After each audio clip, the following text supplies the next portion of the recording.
there, welcome to the latest episode of my 10-minute moan.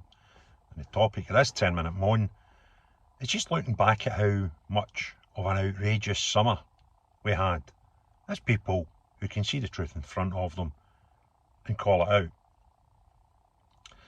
In the summer there was two events where people could clearly see what was going on and spoke out about them. The first was the Olympic boxing, female boxing, where there was a man competing, and lots of people were appalled by this, felt it was unsafe, and for lots of reasons it shouldn't be a thing. And those who said anything about it were condemned to box 101 for the racists and the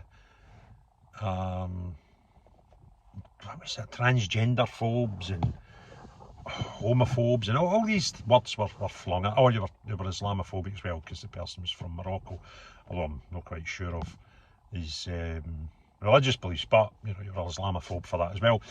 And the second one was a horrific murder of three lovely little girls going into a summer camp, a Taylor Swift summer camp, and the other 8 people who, the murderer, alleged murderer, I need to use that term because we've not been to a court yet to find out if he's guilty or not guilty, and the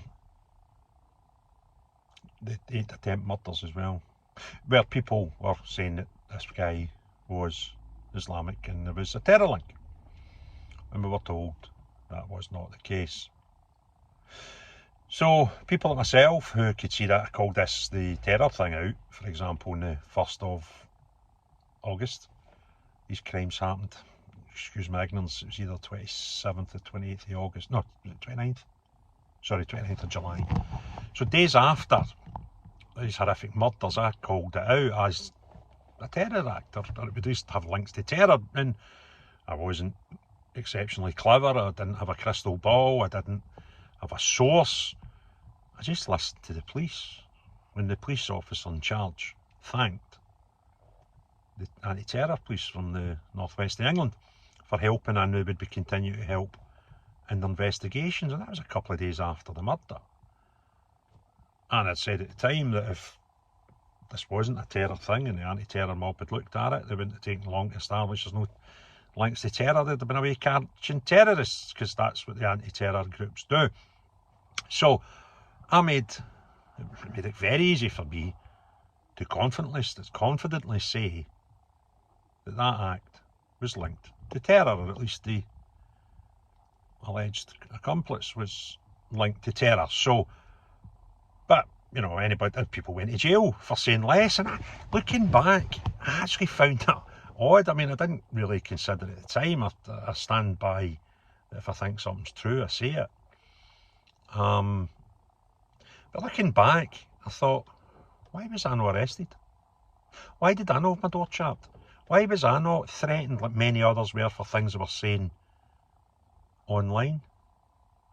It's probably because I was using the police's own words. But not many were as fortunate as me. People saying similar faced jail. People that lost jobs because of their opinions on both matters, that's fair to say. Some people lost their job for saying that's a man in the women's boxing. But looking back, when it was confirmed the other day that there was a link to terror to the suspect, but oddly enough not the act of murder, but they're saying that that's not terror link, but the guy is going to face terror charges, but not for killing those 3 young girls, which is just bizarre. But anyway, people lost their jobs, people went to court, people were forced, and this is a bit that really frustrates me about the Islamophobic stuff. This amount of people that, but let's be honest with you, I'm not going to mention names because they may want to protect herself, but people were offered and basically bribed, for want of a better word, into going down and taking guilty pleas. There were suggestions made that people would get softer sentencing. And another, so I watch my words here until I have it confirmed that the people involved are happy for me to talk out, but I don't think I'll identify them or anything about them by talking about certain things. But there was promises made to people.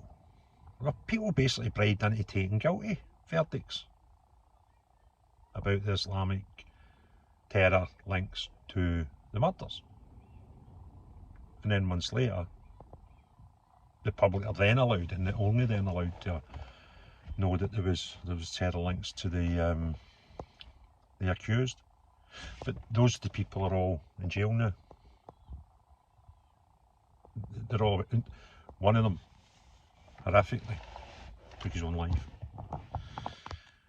But now I look back and I think, we emptied our jails.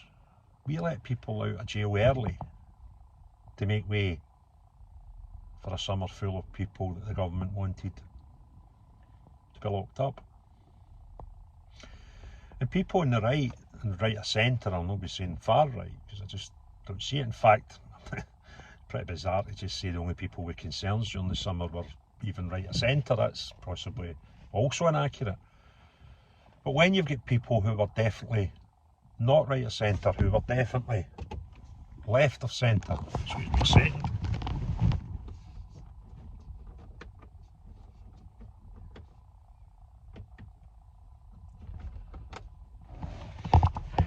We see a Labour councillor who you would suggest the evidence against him, watching what I say, because obviously it's a court case job. I think it's January before he goes to court. And there's suggestions been made that he's out now. He was being held in remand, but apparently he might be out now.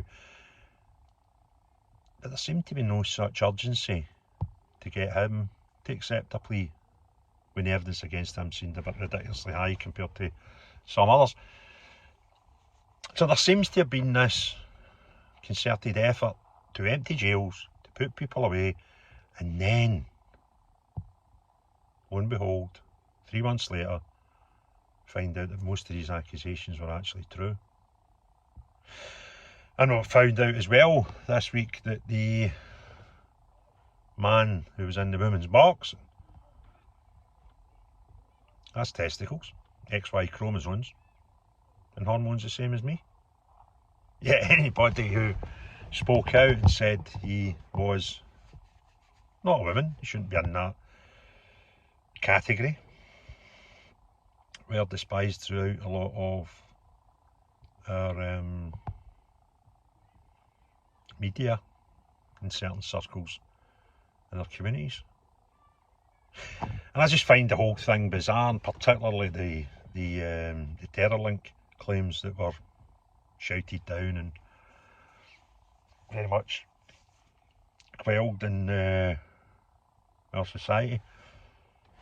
I can't see anything other than that was some sort of conspiracy to do that, to get these people dealt with as quickly as possible, because there's no shadow in my mind, no shadow of doubt in my mind that our government and some in the media, and certainly those in the judiciary, knew that that information would come out, and it would come out in none too distant future. And it just makes no sense other than they wanted it. They wanted certain types of people locked up. And I also think it's a bit weird, the timing of that information coming out. So we already spoke about this, and that was, if you remember, on the Friday, Tommy Robinson presented himself to a police station. He was held in custody. Again, they used the word terrorism for that. He had a big march on the Saturday. He was sentenced on the Monday, and that information came out on the Tuesday. All quite neatly planned, and I think it had to come out in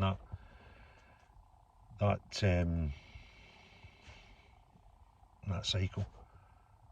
Can you imagine if that news had come out the week before, when there was 100,000 people going to streets in London, all of whom have concerns with the amount of people that are immigrants. It's not the problem. It's the levels of immigrants and the level of illegal immigrants that we allow in the country. As I done a video the other day there, we have more, when you ratio it per 1,000 people in society, we have more as a percentage, as a ratio of foreigners in our jails than we have of British people. So that means you're more likely to go to jail if you're a foreigner in the UK than a UK person. And there's lots of actually very good examples in that data. Like the Germans, for example, they're about almost zero. They just don't really go to jail in our country. And there's a lot of countries with a lot lower than our average, and that's great. But if there's a lot lower than our average and there's still the average was higher than us, that means there's a lot, like the Albanians, for example, 1 in 50 Albanians currently in the United Kingdom are serving time in jail. That's bonkers when you think about it. And you've got the UK population, it's 1 in 715 or 714.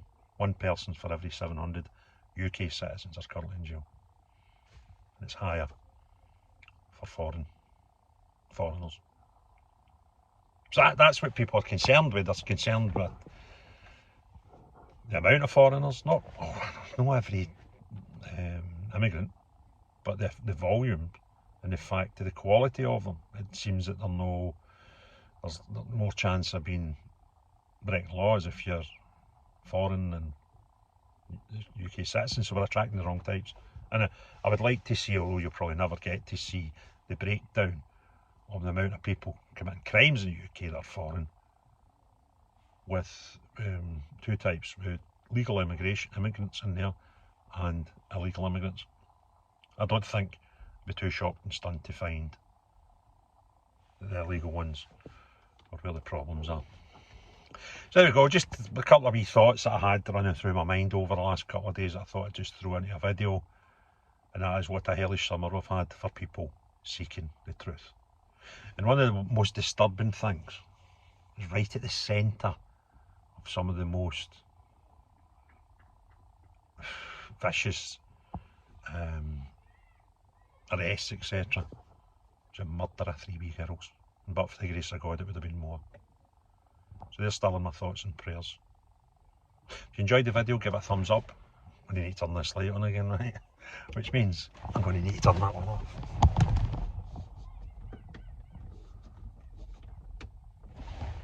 Or you won't see me, which probably wasn't a bad thing. So if you enjoyed the video, give it a thumbs up. If you've not already done so, please hit the subscribe notifications bell. Put your comments below. But most importantly of all, unless you're the type of person that thinks it's wise to put British people in jail, lose their jobs, fall out with friends and family for telling the truth and asking questions about the truth, not you. To see everybody else, have a great day. Cheery bye now.